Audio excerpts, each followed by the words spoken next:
let's see, what is du?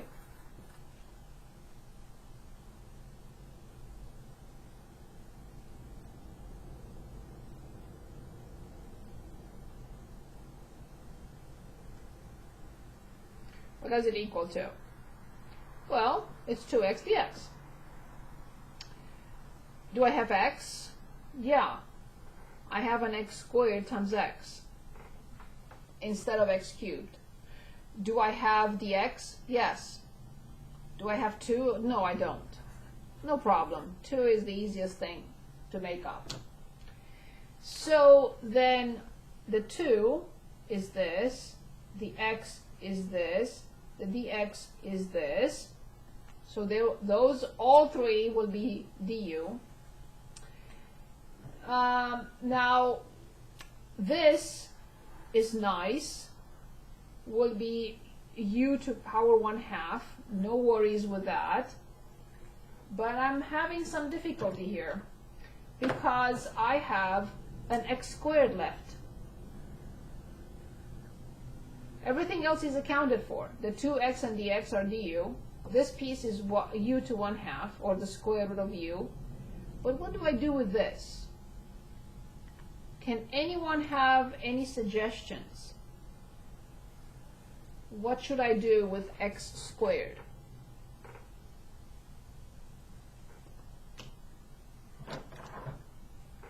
Where do I get it from? Because I can have x and u in the same integral. So for now, I have 1/2 in front. I have u to 1/2, and I have du. This is accounted for. 2x and du are here, but I have a leftover of x squared. I cannot write x squared here because this is an integral, and I just realized that I chose a indefinite integral. Sorry. So I can have, we'll go back to definite. I can write here x squared. I cannot. Right? That's the place for x squared. I cannot write that in there because then I have an integral with x and u, and that's not possible. So how do I make that go away then? What should I write instead of x squared in terms of u? Only u. U minus 1. Exactly. Thank you very much. That's it. I solved this equation for x squared, so it's u minus 1 to replace this. Now everything is accounted for. The 1/2 is outside, the 2x du, 2x dx right here, x squared, which is u minus 1, and the square root of u, which is u to 1/2. Yes, it's ugly, but much easier than that, so I have to distribute. It's the integral from u times u to 1/2 minus u to 1/2 du. I have to copy the base and add the exponents, and I get 3/2 minus u to 1/2 du. And now I can write the final answer. U to 3/2 plus 1 over 3/2 plus 1 minus also 1/2. U to 1/2 plus 1 over 1/2 plus 1 plus a constant c. After fully simplifying all this, I have to put it back in because this is an indefinite integral, and the answer, if the function is in x, the answer, final answer must be in x. Okay, so 3/2 plus 1 is 5/2, so 1 over 2 times 2 over 5, and u to 5/2, and minus 1 over 2, 3 over 2, so it's 2 over 3, u to 3 over 2 plus a constant c. I simplify, I get 1/5. This gets replaced by x squared plus 1. I simplify, minus 1/3. This gets replaced by x squared plus 1 to 3/2 plus a constant c. Yes, we had a lot of work because of the powers and because we had to take care of that extra x squared. We had no choice.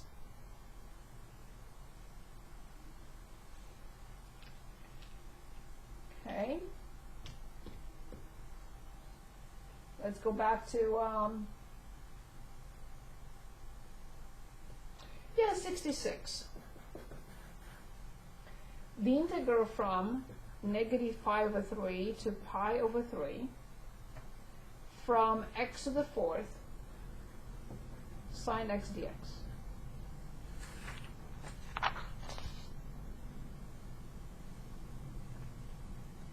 Any ideas about this one?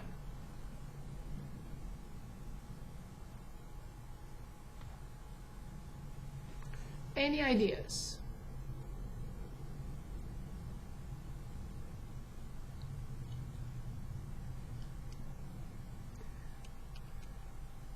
What do we have to look at first?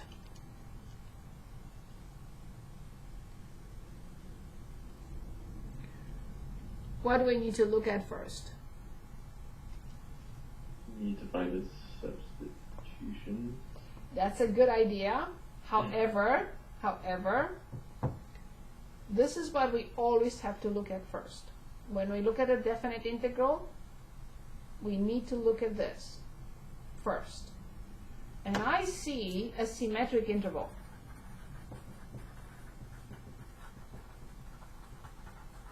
Every time I see a symmetric interval, two questions come to mind immediately. Odd, even. If the function happens to be odd, the answer will be 0. If the function happens to be even, then I have the integral twice, the integral from 0 to pi over 3 from f of x dx. Every time I see a symmetric interval, I say, okay, let me check this first. So let's analyze and see whether the function is odd or even. It may not be, neither nor, but that's my first thought. When I see a symmetric interval, I'll say, wait, stop. Let me see if this function is this or this. So the function is f of x, x to the fourth sine x. I replace f by negative x. X to the fourth does not change, but the question is what happens here with sine and negative x. This will not be a problem, but what do I know about sine of negative x? Does it equal sine x, or does it equal negative sine x? If it equals sine x, then the function is even.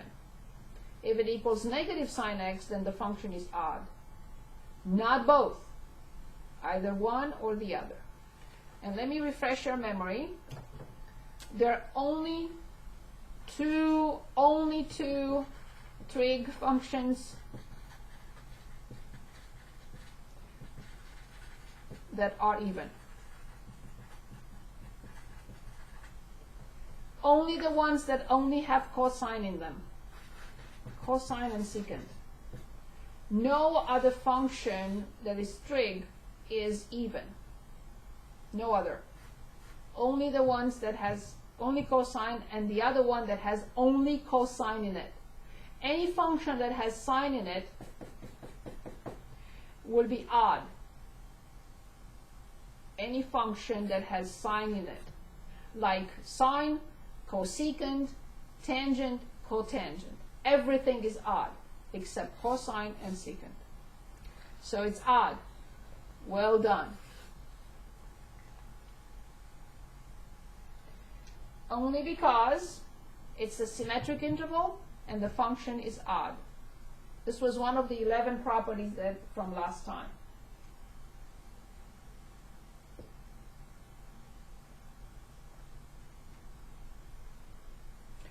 And by the way, no, we don't know how to solve this. You have to wait till you get to integration by parts. Calculus. Okay, so luckily it was odd, and the answer was very nice and easy. Yeah, the 70. The integral from 0 to 1/2 from sine inverse. I prefer not to confuse you and just write arc sine, because still some students still think that this is 1 over sine x instead of the inverse function, and I don't want that confusion. I'm not saying it's it's you or anyone. I'm just trying to avoid that confusion. Okay, so let's take a look. So what is left from the entire course is one little piece about finding total distance, and we'll do that next time. We did it in a different way before. The total distance covered by a particle, such and such. We did that, but now we have the integral to work with. Okay, so what do we do here?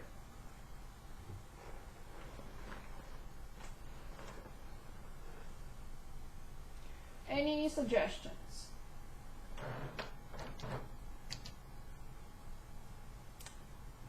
Check the integral, or check the limits to make sure it's not. Thank you. Yes, they're not symmetric. It's not a symmetric interval. Well done. So then, what else can we do? What is the next step?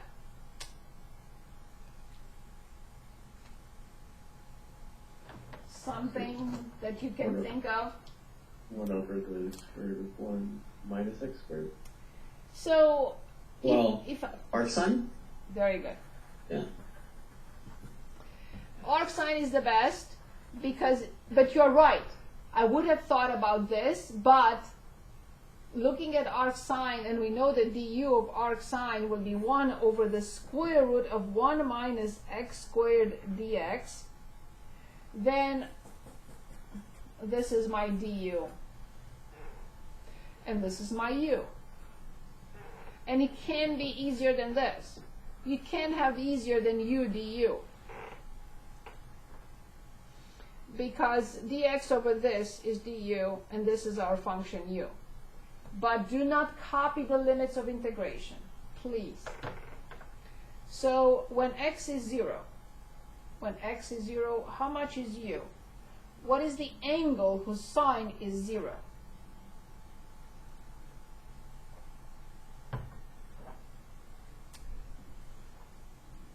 Zero. Very good. Let's plug in 1/2 now. What is the angle whose sine is 1/2? So then that will be the upper limit for u. Pi 6. Very good. Now this is the easiest possible, and it also has 0 as the lower limit. So when I plug in the upper limit, minus when I plug in 0, I get 0. So this is 2 over 1, I have to flip. So pi squared over 72.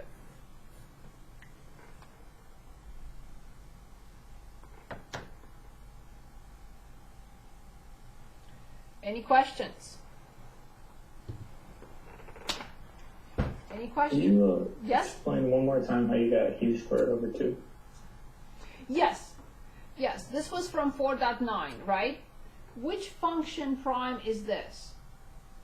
When I differentiate, bring down 2, simplify, and I get u. So remember the formula we talked about?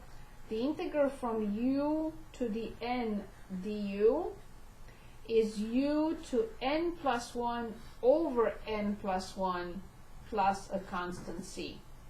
So here I have u to the first power, so 1 plus 1 becomes the power, 1 plus 1 becomes the denominator. I didn't use the constant c because this is not an indefinite integral. This is not an indefinite, this is a definite. So that's why I cannot put the c, there is no need. So if I have here 1, this is power 1, this becomes 1 plus 1, and this becomes 1 plus 1. So Thank that's you how very we get, much. is that better? So Yes, sir. let's do one more example, like let's say the integral from u to the 5th du. That's why we get u to the 6th over 6th plus a constant c. We increase 5 by 1, and we have to divide by the same number. Why? Because when I differentiate this, I bring down 6, I have u to the 5th divided by 6, these two will go away, and I get the u to the 5th, because when I differentiate the constant, I get 0. So when we go backwards to find the function whose derivative is this, we do not subtract, we add 1 to the power, and we divide by the same number. Is that better? Yes, it is. Thank you. Thank you. Okay, so if you have any questions, I will be on early on Sunday. If you have questions before Sunday, let me know. I can, create another Zoom session if you want before the test or whatever you need. So let me know. So now I'm going to scan these and post.